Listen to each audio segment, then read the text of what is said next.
जानकारी आपको नहीं है कि महामहिम राष्ट्रपति का चुनाव होता है।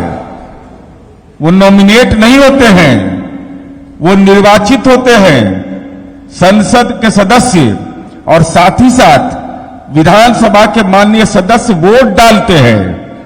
तो आप तुलना किससे कर रहे हैं? वो तो महामहिम राज्यपाल को नॉमिनेट किया जाता है और आप तुलना कर रहे हैं महामहिम राष्ट्रपति का। ये सीधे तौर पर भाजपा की जो नौटंकी है, जिसकी चर्चा पहले किया गया कि ये सीधा एक आदिवासी महिला होने के कारण आपने ये अपमान, महिला होने के चलते भी और आदिवासी होने के चलते आपने देश के प्रथम नागरिक का अपमान किया है। यह सर्वविदित है। यह देश की जनता इसीलिए जनता दल ने यह फैसला लिया कि हम उस पूरे कार्यक्रम से बाहर जाएंगे। और कहते हैं विस्तारित भवन के बारे में क्या क्या बोल रहे हैं भाई? इतिहास को बदलने की कोई कोशिश मत करिए। 1970 में तत्कालीन राष्ट्रपति बीबी गिरी ने संसद भवन के एनेक्सी बिल्डिंग का भूमि पूजन और शिलान्यास रखा था और इंदिरा जी ने उसका उद्घाटन किया था। लेकिन यहां तो सवै धन गोपाल के, हम ही शिलान्यास भी करेंगे और हम ही उद्घाटन भी करेंगे आदरणीय नरेंद्र मोदी जी के द्वारा। सर्वप्रथम सागरिका दी से मैं चाहूंगी कि वो अपनी बातों को रखें। सारे प्रिंट मीडिया को मेरा नमस्कार।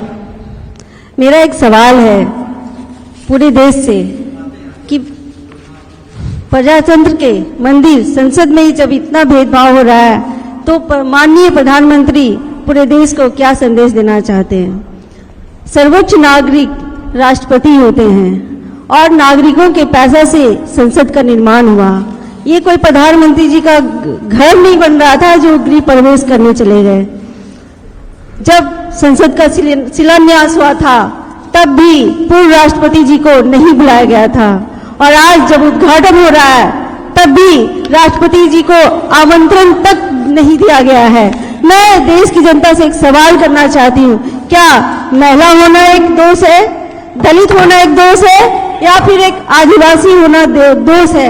मैं इस पे हमारे प्रदेश के प्रमुख प्रवक्ता नीरज सर को मैं दे रही हूँ, वो इस पे विस्तार से बात करेंगे। धन्यवाद। इसको क्या करना है? हमारी साथी ने बताया आपको कि जिस तरह से जो संसद भवन के उद्घाटन की बात हो रही है उसमें हमारे देश के प्रथम नागरिक महामहिम राष्ट्रपति जी का जिस तरह से अपमान हुआ है, मैं कहती हूँ ये अपमान महिला का अपमान है, एक आदिवासी महिला होने का अपमान है। यह अपमान का बदला बिहार की महिलाएं लेंगी। और इसी बिंदु पे हमारे मुख्य प्रवक्ता आदरणीय नीरज सर आपसे आप सभी से बातचीत करेंगे। आज के इस संवाददाता सम्मेलन में हमारी पार्टी के प्रदेश प्रवक्ता हेमराज राम जी, अन्नुप्रिया जी, डॉक्टर सागरिका चौधरी जी, इलेक्ट्रॉनिक एवं प्रिंट मीडिया के सम्मानित साथियों, आज का संवाददाता सम्मेलन आज यह कहा जा रहा है, देश के अंदर यह विमर्श का विषय बन गया और बिहार के नेता बीजेपी के भी इसमें शामिल हो गए। उन्होंने कहा कि आपने महामहिम राज्यपाल को बुलाया था, इतनी भी जानकारी आपको नहीं है कि महामहिम राष्ट्रपति का चुनाव होता है। वो नॉमिनेट नहीं होते हैं, वो निर्वाचित होते हैं संसद के सदस्य, और साथ ही साथ विधानसभा के माननीय सदस्य वोट डालते हैं। तो आप तुलना किससे कर रहे हैं? वो तो महामहिम राज्यपाल को नॉमिनेट किया जाता है और आप तुलना कर रहे हैं महामहिम राष्ट्रपति का। यह सीधे तौर पर भाजपा की जो नौटंकी है, जिसकी चर्चा पहले किया गया कि यह सीधा एक आदिवासी महिला होने के कारण आपने ये अपमान, महिला होने के चलते भी और आदिवासी होने के चलते आपने देश के प्रथम नागरिक का अपमान किया है। यह सर्वविदित है। यह देश की जनता इसीलिए जनता दल ने यह फैसला लिया कि हम उस पूरे कार्यक्रम से बाहर जाएंगे। और कहते हैं विस्तारित भवन के बारे में क्या क्या बोल रहे हैं भाई? इतिहास को बदलने की कोई कोशिश मत करिए। 1970 में तत्कालीन राष्ट्रपति बीबी गिरी ने संसद भवन के एनेक्सी बिल्डिंग का भूमि पूजन और शिलान्यास रखा था और इंदिरा जी ने उसका उद्घाटन किया था। लेकिन यहां तो समय धन गोपाल के, हम ही शिलान्यास भी करेंगे और हम ही उद्घाटन भी करेंगे आदरणीय नरेंद्र मोदी जी के द्वारा। इसलिए हमारी समझ है कि सीधे तौर पर राजनैतिक रूप से यह दिमागी साजिश के तहत कि वह आदिवासी है, उनको राजनीतिक रूप से अछूत मानते हैं प्रधानमंत्री नरेंद्र मोदी और अमित शाह, इसीलिए उनको उद्घाटन कार्यक्रम से वंचित किया गया है। अब हम इनको बताना चाहते हैं कि जरा देख लीजिए ये कितने बड़े सनातन धर्म का अपमान करने वाले लोग हैं। यह जो संसद भवन है वर्तमान का, इसको जब आप देखेंगे तो ये एक मंदिर जैसा आपको नजर आएगा। मंदिर जैसा आकार इसमें नजर आता है, मंदिर जैसा देखिएगा आप। और मैं इसको 2 मिनट में आपको विस्तार से इस पर चर्चा करना चाहता हूं। यह जो भारतीय संस्कृति हमारी है और ये मध्य प्रदेश राजस्थान के इलाके में, मुरैना के इलाके में जब आप जाएंगे तो ऐसे मंदिर आपको मिलेंगे। जो मंदिर का उस समय जब यह संसद भवन का निर्माण हो रहा था तो उस समय भारतीय इतिहास, संस्कृति और भारतीय परिस्थिति को शामिल करके इसको भारतीयता और ब्रिटिश साम्राज्य के संगम के रूप में प्रदर्शित किया गया था। यह पार्लियामेंट उस समय बना था। अभी बतावे नए संसद भवन का, नया संसद भवन का जो स्वरूप है, यह कौन सा स्वरूप है? त्रिकोण का स्वरूप है। और यह जानिए कि यह त्रिकोण का स्वरूप के पीछे मामला क्या है। उस समय जब यह संसद भवन बनने की बात हुई तो बेकर थे, बेकर, वो त्रिकोणाकार उन्होंने डिजाइन उस समय दिया था, लेकिन उसको रिजेक्ट कर दिया गया था। कहा गया था कि नहीं, यह भारतीय डिजाइनर को इसमें शामिल करिए। अगर भारतीय वास्तुकला इसमें नहीं रहेगा, भारत की कला संस्कृति नहीं रहेगी, भारतीय सभ्यता नहीं रहेगी, तो यह मंजूर नहीं किया गया था। और उस समय लॉर्ड हेडिंग ने यह सलाह दिया था कि भवन को पूर्वी और पश्चिमी सभ्यता के संगम के रूप में प्रदर्शित करें। भवन पूरी तरह भारतीय जनमानस के अनुरूप बनाया गया था। अब चलिए इनका जब देखिए कि हिसाब किताब, तो यह डिजाइन जो वर्तमान डिजाइन है, मेरा सीधा आरोप है कि जो देश के संविधान सभा में, देश के संसदीय व्यवस्था में जिस पर लगातार विमर्श होते रहा, जिसको रिजेक्ट कर दिया गया बेकर के डिजाइन को, उसी टाइप का डिजाइन बना करके नया संसद भवन देश को समर्पित करने की तैयारी हो रही है। और उस समय जो बना था, आपने देखा है कि आपने बताया आपको। अब चलिए, जब ब्रिटिश सरकार ने संसद बनाया था तो दुनिया के कई विख्यात शिल्पकारों ने अलग अलग डिजाइन बनवाया और अंततः 2 शिल्पकारों को सेलेक्ट किया गया था। यह इतिहास के दस्तावेज है। लेकिन सवाल मोदी जी आपसे यह है कि आखिर इसमें खेल कौन सा हो रहा है?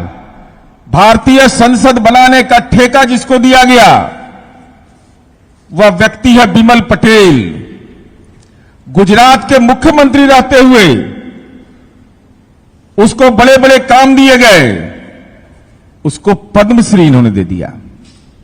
देखिए सातिराना तरीके से क्या काम किया गया। जो केवल गुजरात में, अगर ये बहुत बड़े शिल्पकार थे, वास्तुकार थे, आर्किटेक्ट थे, तो इनको देश के दूसरे राज्यों में क्यों नहीं काम मिला? क्यों काम मिला केवल जब आदरणीय नरेंद्र मोदी जी गुजरात के मुख्यमंत्री रहते हैं, तब बिमल पटेल की कंपनी को काम मिलता है। जब दिल्ली इनका पदार्पण होता है तब इनका गृह प्रवेश होता है दिल्ली के काम में। ये कौन सा खेल है? नहीं तो देश के विभिन्न राज्यों के अंदर में विधानमंडल बने, बहुत सारे संस्थागत संरचनाएं बड़े बड़ी खड़े हुए, लेकिन ये बिमल पटेल में आखिर कौन सी खासियत है कि बिमल पटेल को, जो गुजरात का रहने वाला है, उसको आपने उसकी कंपनी को काम दिया और उसको पद्मश्री भी दे दिया। पद्मश्री भी इन्होंने दिया है। और हम ये जानना चाहते हैं कि आप कहते हैं कि 800 लोगों के बैठने की व्यवस्था उसमें है। जो पुराना संसद भवन है उसमें 3 भवन है अभी वर्तमान में जो है, एक लोकसभा, एक राज्यसभा और एक सेंट्रल हॉल। सेंट्रल हॉल के बैठने की क्षमता 800, तो आपने तो 2 ही हॉल बनाया, एक लोकसभा और एक राज्यसभा। तो जो संसद का जो विशेष सत्र होता है जिसमें महामहिम राष्ट्रपति का अभिभाषण होता है, उस महामहिम के अभिभाषण में ज्वाइंट सेशन होता है, उसके लिए आपकी व्यवस्था क्या है? इस सेंट्रल हॉल को खत्म करने के पीछे आपके मन के अंदर क्या साजिश है, यह देश की जनता जानना चाहती है कि सेंट्रल हॉल क्यों नहीं बनाया गया, आखिर इसके पीछे कारण क्या है। आप यही देखिए, बिहार में जो विस्तारित भवन बना, तो एक विस्तारित हॉल बना जिसमें कि विधानसभा और विधान परिषद के सदस्यों की संख्या उसमें आराम से बैठती है। और ये कहते हैं तो भाई अगर इतनी नीयत आपकी साफ थी तो जनगणना क्यों नहीं करवाया? जनगणना क्यों नहीं हुआ अब तक? पाकिस्तान जैसा देश जनगणना करा लिया, लेकिन आदरणीय नरेंद्र मोदी का 56 इंच का सीना, कोविड की चुनौती, दुनिया में अपने आप का ढिंढोरा पीटते हैं, और भारत पे सामाजिक आर्थिक जनगणना आपने नहीं कराया। इसके पीछे सीधा है कि आप परिसीमन का काम नहीं करना चाहते हैं और एससी एसटी को जो मिलने वाली सुविधा है उससे उसको वंचित करने का दिमाग में एक राजनीतिक साजिश है कि एससी एसटी को जो आरक्षण मिलता है लोकसभा और विधानसभा में, उस आरक्षण पर कोई नया उसका विस्तारीकरण नहीं हो उनकी संख्या के अनुरूप। यह आपकी सवाल नंबर 1, जिस बेकर के डिजाइन को ब्रिटिश हुकूमत के समय रिजेक्ट कर दिया गया था, उसी त्रिकोण के आधार पर आपने क्यों सहमति प्रदान किया?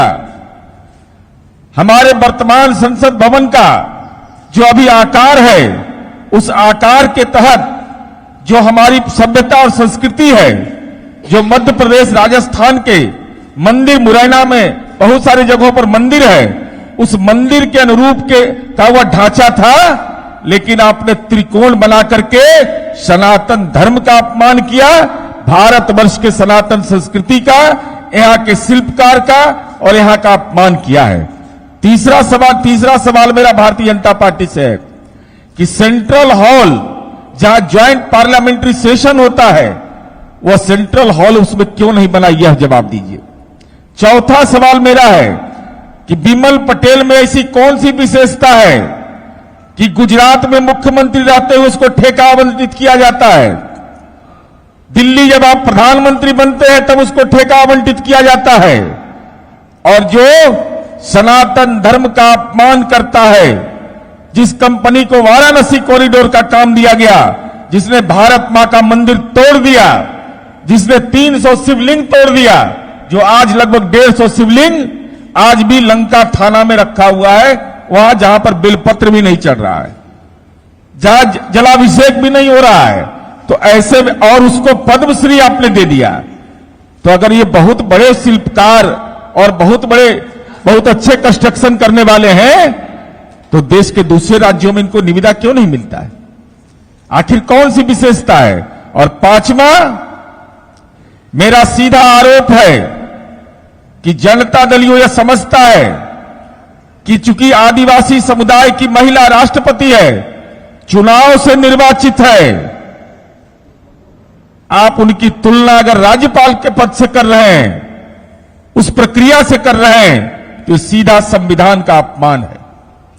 और छठा सवाल मेरा है कि विस्तारीकरण और नए निर्माण का अंतर अगर समझ में नहीं आता है, तो मोदी जी से पैरवी करा करके नरेंद्र मोदी से सब गुरुकुल में नाम लिखवाइए, गुरुकुल में पढ़ने के लिए आप लोग जाइए। आप लोग को यह समझ में नहीं आ रहा है कि विस्तारीकरण किसको कहते हैं, और आप न शिलान्यास कराते हैं न उद्घाटन कराते हैं। इसका मतलब देश के प्रथम नागरिक को आपने राजनीतिक रूप से साजिशन तरीके से अच्छू तो माननीय मुख्यमंत्री जी सुशील मोदी जी का भी नाम लिखा हुआ है, मोदी जी का भी नाम लिखा हुआ है। तो भाजपा के जो विधायक है कान पकड़ेंगे कि नहीं? वहां तो कान पकड़ना पड़ेगा आपको कि विस्तारीकरण के उद्घाटन कार्यक्रम में वो थे। और साथ ही साथ हमें ऐसा लगता है कि संसद भवन के उद्घाटन के कार्यक्रम में भारतीय जनता पार्टी के जो नेता है बिहार के, भाई वहां तो इन लोग को बुलाया भी नहीं गया। इसका मतलब इन लोग की उपयोगिता नहीं समझी गई, पात्रता नहीं समझी गई। तो ये लोग अपनी राजनीति का दुकान केवल चलाने के लिए ये कार्यक्रम कर रहे हैं। नहीं तो गीता पर हाथ रख के बोलिए कि क्या विस्तारीकरण में सुशील मोदी शामिल थे? क्या ये है कि महामहिम राष्ट्रपति का चुनाव होता है और महामहिम राज्यपाल नॉमिनेट होते हैं? तो गीता पर रख के बोलिएगा ना। आई विमल पटेल से क्या प्यार है कि भाजपा को कुछ इसमें आता है बिहार में कि नहीं, कि ऊपर ही ऊपर पी जाते हैं पीने वाले। ये जरा बीजेपी बिहार के नेताओं को स्पष्ट। ऐसे ही खबरों के लिए जुड़े रहें हमारे साथ और देखते रहें न्यूज़ टेल बिहार।